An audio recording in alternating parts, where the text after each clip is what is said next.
Talking about relationships can often be a challenging topic, especially between parents and children. But I personally feel like this is a topic that should always hold between, not always maybe, but most of the time. Because it helps build the love and friendship between parents. I mean, it's communication, and communication builds connection. You feel me? I feel like I should enter the studio. Too much rhymes. Hi, Saints. My name is Jeffrey, and this is Catholic Faith Forum. Today on the show, we'll be discussing the topic, should parents encourage relationship talks with their children?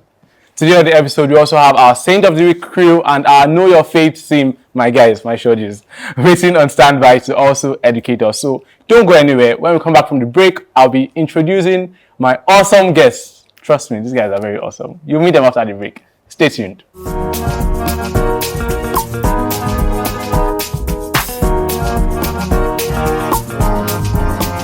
Welcome back, Saints. This is Catholic Faith Forum, and if you're just joining us, today on the show we're discussing the topic, should parents encourage relationship talks with their children?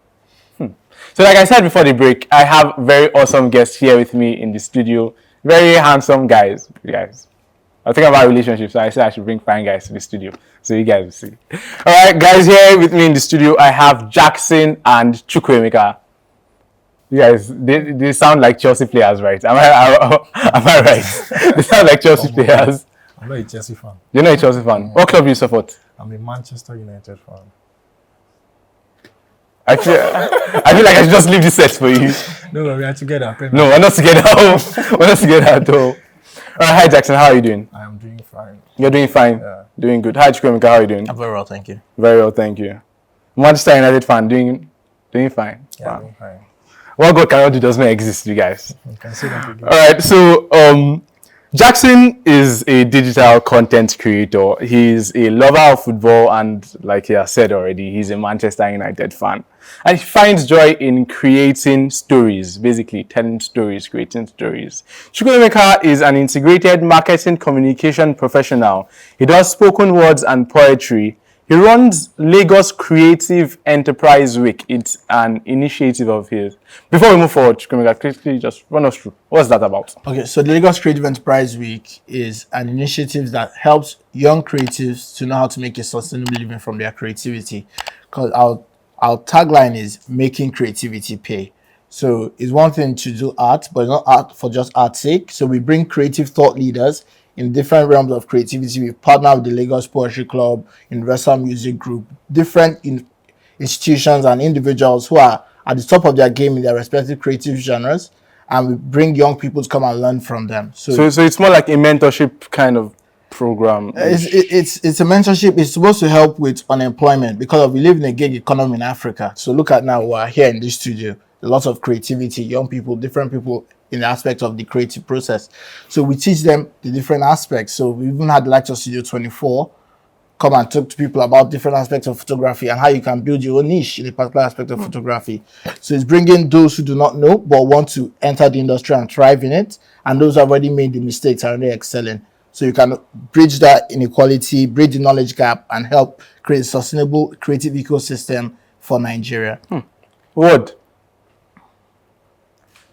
No, thank you. Manchester United fan. Things like this. What club do you support? Sorry. I support Valencia in Spain. Valencia Club Football in Spain. Fair. You're not my up. So I'll let you pass. Alright, so let's get to it. Let's start with the basics. Why do you think it's important for parents to have relationship talks with their children? Why first of all, do you think it's important? Let's start with that. Personally, I'll say it's important. I grew up in a house where this was actually very free to talk with. Are you serious? Yes. So don't kill me, fam. If you had a girlfriend or a boyfriend, my parents would like to know, and they made it such an easy way to express it. Because I remember recently I'm in a relationship now, and my parents say I'm very vivacious. I talk very openly and I'm very free. But again, because of the environment and atmosphere that they created, in the house. So when I started dating someone, I didn't date someone for a long time. I just knew that the first instinct was to tell my parents. So I put on the family WhatsApp group, because I have siblings group and I have family group. WhatsApp group. So I didn't even take the siblings group for that. I just took it to the family WhatsApp group. Okay, I'm dating someone. I'd like all of you to meet her. She's coming to the house on Saturday. Just like that. My parents are so happy. So because growing up, they've always created that atmosphere where you could talk about people you like and what you want to know. Jackson, what do you think? Okay, so I'm happy for your story. Good, I beg. You see, mine is kind of different actually because I didn't get that opportunity. I feel like we should start playing all these sad African magic tunes right now. You see, I didn't get that opportunity to actually, sit down and tell maybe my brother. I think I should just tell you my life story. I think the first day I told my brother I had a girlfriend, and the first thing he said was that, "Are you sure you are ready for this thing? Because you have to spend your money." That kind of thing. If you have a girlfriend, you must For real, spend Sha. Billing day. You understand? No cap. So there was no room for that kind of discussion in family. But yes, if you ask me, is it very important? Yes, I would say it's very, very important for parents to have that discussions with children. So I was going to ask you guys about your personal experiences, but I think you guys have already given your personal experiences. I know, we got more to share. You got more to share. There is a lot. Give me one more. Okay, so the first time I kissed a lady, I came back. My dad and I were watching TV in his room. So I came back from school, and I was like, Daddy, how does it like to kiss somebody? Say, I don't know. Have you? Say, well, how do you like when you kiss mom? Do you like it?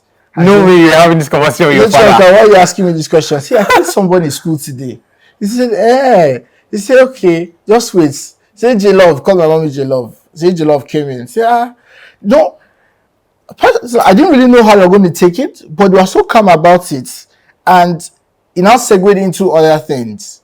So they kind of like use it as a way to like, okay, questions about like sex coming up. And it didn't just like, no, what you just said it's good to do. So it was not like that. It was just one like, oh, okay, who is the girl? Do I know her? Do I know her parents? I'm like, okay, it's XYZ. Say, I want that person, So, but in secondary school by then, anyway. This is very weird. I'm not gonna lie. Like I said, I grew up in a very... I don't in secondary school going to miss my father. I tell you that I kissed somebody. No, but I can say because my dad's a writer and he's a publisher. So he wrote a book, things I wish mom and dad told me about sex. He always does this sex education series. I know one time he did something about sex education quiz book. He did it for Akwa Ibom government and I think Imo State government. So when we were growing up, so we're exposed to these things. You see, one thing like Cosmo in the house. So we read such things also for like research, and sometimes also helped doing that research. But in doing it, let's say we matured quite quickly, and because of what we're also reading, we're reading with parental guidance, not that we're just reading it ourselves. It's like, okay, Daddy, PG. so you are like, okay, Daddy, what is this? Why are they talking about something that are too sensitive? You will not let us see, but that's it. They broke us into these things, and also when I went to secondary school, they were also teaching sex education in Green Springs. So I had a background where it was open. My dad was writing books about it to also educate young people in schools. And in school, we're also talking about it.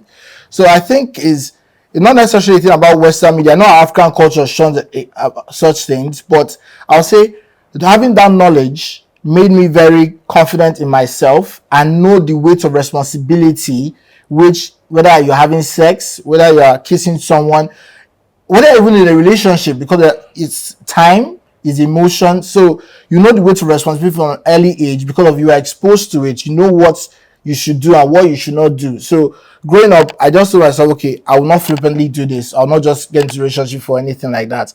I want to know why, because I already know the consequences of certain actions because I'm exposed to it from a very young age. Wow. Nice. So my next question is on the age. Yeah, like is there an appropriate age for chill? Before you answer that question. Chill.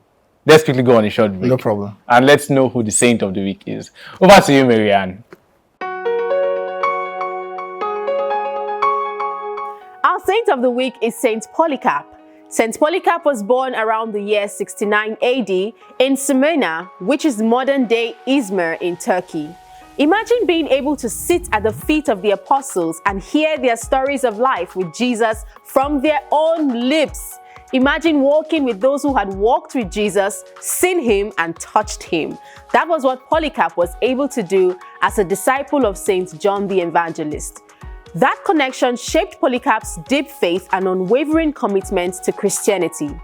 As Bishop of Smyrna, Polycarp was a guiding light for early Christians during a time when being a Christian was incredibly dangerous.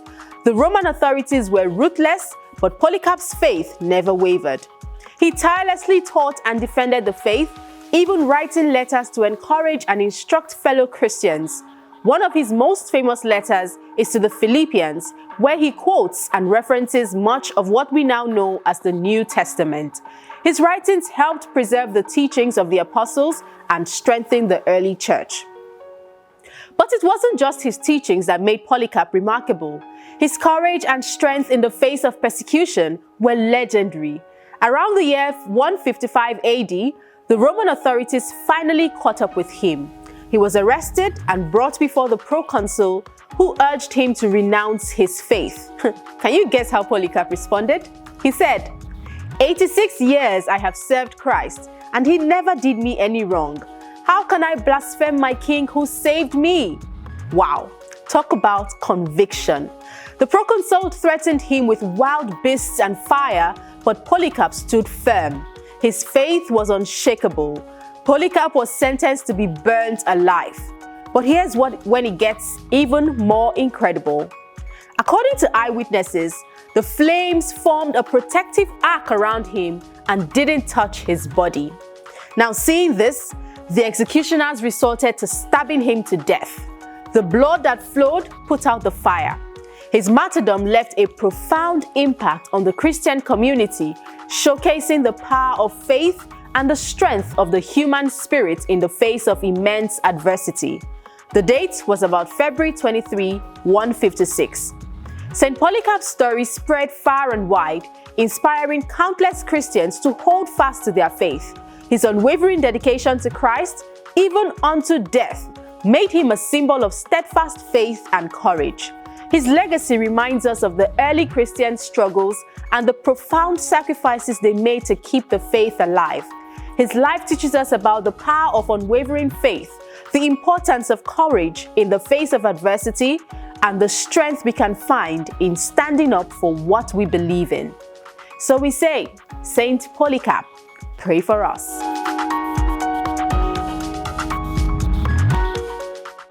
Welcome back, Saints. This is Catholic Faith Forum. If you're just joining us, on this episode, we are discussing the topic, should parents encourage relationship talks with their children? And guys, I've been learning a lot. I know people who have been here since have been learning a lot too. So before we went on the break, I asked a question about the age. So this one is very dicey. So what do you guys think? Jackson, let's hear from you. Okay, so I think if you want to follow the book, you say until when you are 18 years old, and that's when you should talk. That's when you should talk about. But you see, times have changed, and I think now, the moment a child or probably gets to the let's say secondary school stage, because I still think primary school. I think primary school is off it. Yeah, so once you get to that secondary school, because there's a little bit of different kind of persons that there's more exposure. Yes, the exposure is increasing. So at that point in time, I think you should start talking. I don't want to follow the age, because at that point in time, the more you're in that secondary school, you're having different kind of feelings and seeing different kind of things. So you don't do like Ten Hag now. You don't answer my question. The age is very dicey. The age is very dicey. You don't step there. I don't step Yeah, that's there. what I was going to say. I'll say puberty. That's it for me. Whatever age you attain puberty, you should start having those conversations, because puberty, your hormones start reaching. Yeah. They start asking you questions. You start seeing wet dreams at night, and you're like, what the hell is this? So I'll say when a child hits puberty, those conversations should be had. When a lady starts seeing her menses, when a man starts seeing wet dreams, find a way just to break it in easily. And I'll say that's one of the privilege I had growing up, is that when we started even hitting puberty, those conversations were having regularly in my house, in my dad's house, and none of our siblings felt any way about it asking. It was like a safe space, because of some questions you could not even ask in school. And I ask my friends sometimes, do your parents even talk about this in the house? They no, God forbid, I'm a pastor. I like, not if it was a vulgar place, but going back to what I initially said, having that knowledge from an early age made me appreciate the weight of responsibility any such decisions, especially sexually related, had on someone. You play with someone's emotions, you can change someone's life forever, both the gentleman and the lady. My dad always said something that was contradicting in my house. He said, Chukwuka, don't marry anyone you can, don't date anyone you cannot marry. Because if you get her pregnant, you marry her. Then my mom would be like, no, for what? Yeah, this is the only one that goes. So my parents were just playing good cop, bad cop. It was like, no, you don't have to. This one tell you don't do it. But looking at it in hindsight, they're just trying to make you know that, look, whatever you're doing, you must be very responsible. I have a question that's off. Like I just thought about it because you mentioned it. You said in Green Springs, you guys, like part of your curriculum was sex education. But like, yeah, Do you think like it should span across like every secondary school? I believe so. Because I do too. Like I feel like it should be taught. Is it not? No, it's not. Maybe the way he said it, but I think from biology. Nah, they don't. No, it's an extracurricular. Yeah, and I feel like it they should actually be. put it within like twice a week, if I remember correctly. If someone comes in, I can't forget the lady, very hot young lady, and all of us, our attention are just wrapped. So I wrapped our attention because like, the guy that hot chick is coming to the class. So whatever she told us, he stuck. He just stuck because we found the lady attractive. Our young boys, so we're just listening. Okay, fam. They also got a handsome young teacher too for the ladies. So I think they were very deliberate. On that. Yes. So they make sure that you understand what they're teaching you. All right, so let's talk parental influence now. How much influence do parents have on their children's relationship choices and behavior? Their relationship choices, basically.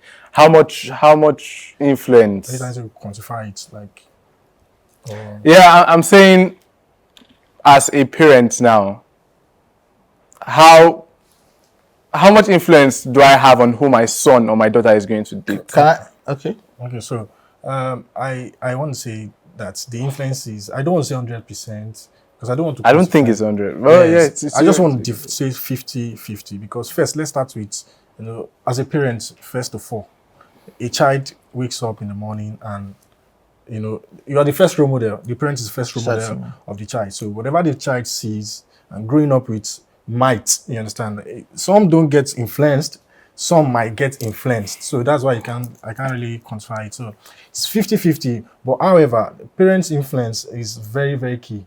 Because from there you can get to, from the beginning when we're talking about the communication, where imagine Chukwemeka now, you already had that influence. Chukwemeka. Yeah, Chukwemeka. You already had that influence where you interact with the parent. There's this trust he has built, interacting with the parent. So that influence is very good. Whereas, so I can't really quantify, but I'll just say that 50%, 50%. What do you think? Okay. So I'll speak from personal experience. I was in a Your relationship. experience is choco. I'm not gonna lie. I was in a relationship once, relationships. and I didn't like broadcast it in the home, and I was like, this is unlike me, but I didn't really think too much about it until my mom said, my brother was like, Choka has a girlfriend, and my mom was like, nope, Choka doesn't have a girlfriend. Because if he had it, I've told me. Yeah. So if you had a girlfriend, there are only two reasons why Chukwemeka will not say he doesn't have a girlfriend. One, either he feels the lady is not pretty enough, or two, she's older than him. And at that point, I'm like, wow, that is so true. I feel like this lady was not beautiful enough for me to say, Mom, that's my babe. Because I know she was not older than me. So I'm like, wow, parents actually know you more than you think you know yourself. And she said it so casually. And she just looked and just said it. And she just went back to the TV. I'm like, okay, that's true. And also, like, I think parents, they just want you to be happy. My mom always says, date someone who has sympathy for you. A lady who will not want you to struggle, will not want to see you and just keep on demanding. Yes, we have this billing society, quote unquote, billing, but No more. she should build with conscience. This is billing you at all. So please say it again. She should build with Say it again, conscience. please. Look at the camera and say it, please. You should build with conscience. She's billing you at all. Thanks. I understand that, yes, you as a man, you have to up and doing no romance without finance. I do believe that. Yeah, 25. That's a quote. That quote. No, but actually a song from the 80s. I can't remember. Bill collectors, that matter. Don't worry, you What collect should you the do for me? Okay. What's the word? Well, what I'm trying to say is, my parents' influence, because I always think about that. Like, okay, if I'm dating someone, is she conscionable when we go out on dates? Does she be like, yes, I know that I'll put most of the bill. I invited you on this dates anyway, but is she like, oh, don't worry, I'll handle this, or I'll get the popcorn, just get the tickets, or no, don't worry, I've ordered the Uber. You know are going to spend. So I look at such things because that's my mom's influence right there. That thing should always have date someone who has sympathy for you. So I always consider that, even though beyond the looks and everything, yes, I like someone that I'm attracted to. Real. But beyond the attraction, what's the sympathy? Do you care about me? What I'm also doing, like creatively, person I'm with now. It's like, oh, you haven't done this. You're not focusing on this, Good way. I'm happy for that. All right, so now we'll be talking about the challenges that parents face. But then before we talk about that, guys, we went on the streets and we got some very, very nice gist on this topic. So right now we'll be showing you a couple of videos of from people, and after that we'll go on our Know Your Faith session. Stay with us.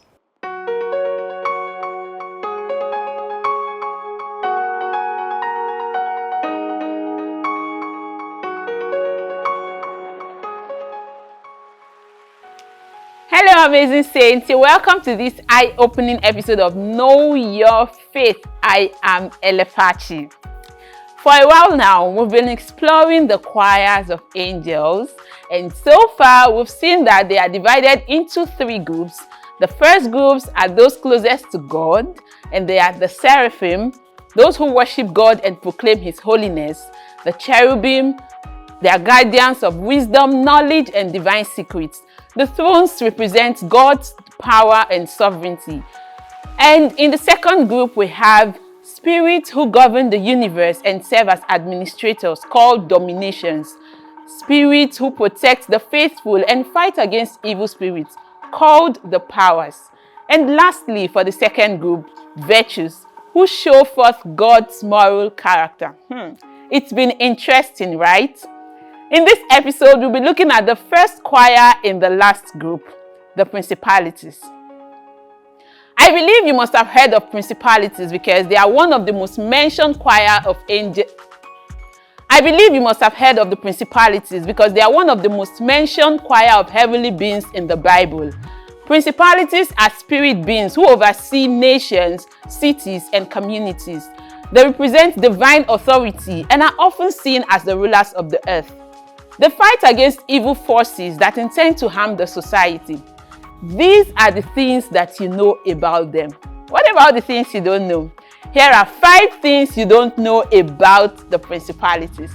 Number 1, they are often associated with animals like lion, horses, or eagles to signify strength, courage, and wisdom.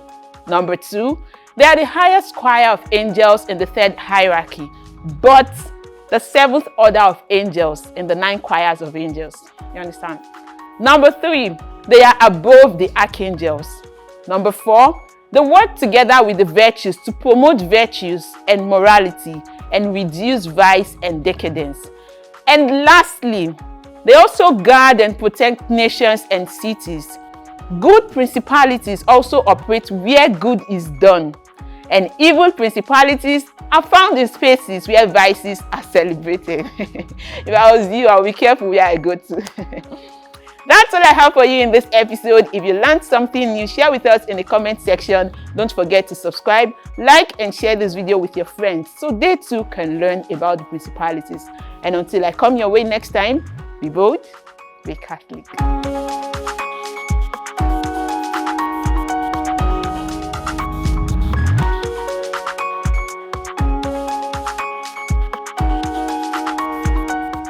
Welcome back, Saints. This is still Catholic Faith Forum, and on today's episode, we're discussing, should parents encourage relationship talks with their children? Yes. So thank you very much, Know Your Faith session. I hope you enjoyed the talks on the streets, you guys. All right. So back to what we were saying before we went on the break. We're talking about, or we're about to start talking on the challenges that parents face. Yes. So basically, what challenges do you think that parents? Like, it shouldn't have been so easy for your parents to just come out and like start. They could have been thinking, what if he's feeling somehow about it? Yeah. Do you get? It has to do with emotions. So, It has to do with emotions, right? So, like, basically, what challenges do you think like they face? Except from maybe like the emotions. Because sometimes it may come off as maybe the child may now maybe see them as too playful with them, and maybe it could build some form of disrespect. I don't know if you feel me. I do. There has to be that balance. Yeah. There has to be a balance, certainly. Everyone's girls do. I'll say the balance was there. Well, in my house, we knew there were certain things, certain boundaries you don't cross. You know, so for instance, if I have a lady friend coming to the house, she can never go into my room. So even as free of my parents were with this, like I said, there are still checks and responsibilities. balances. Yes. So, and even if you have your friends in your room, the door must open at all times. So like I said it's unlucky. So you have the opportunity to still even bring Big baby. to your room. Like I can't even try it. You understand? No, but it's not without supervision. Like there will be an older person, like either it's my older brother or my older sister in the room. Okay. I think he's And saying they that don't even look with out the older people around, it's not possible. You can't try it. But what I'm saying is in line. I'm in line with what you're saying. I'm just trying to say you're still lucky. Now I keep on saying you're lucky. He's just giving his own side of the story. Yeah, let's hear from you. Okay, so let me even say something. So, because we are on here, so I'll try to.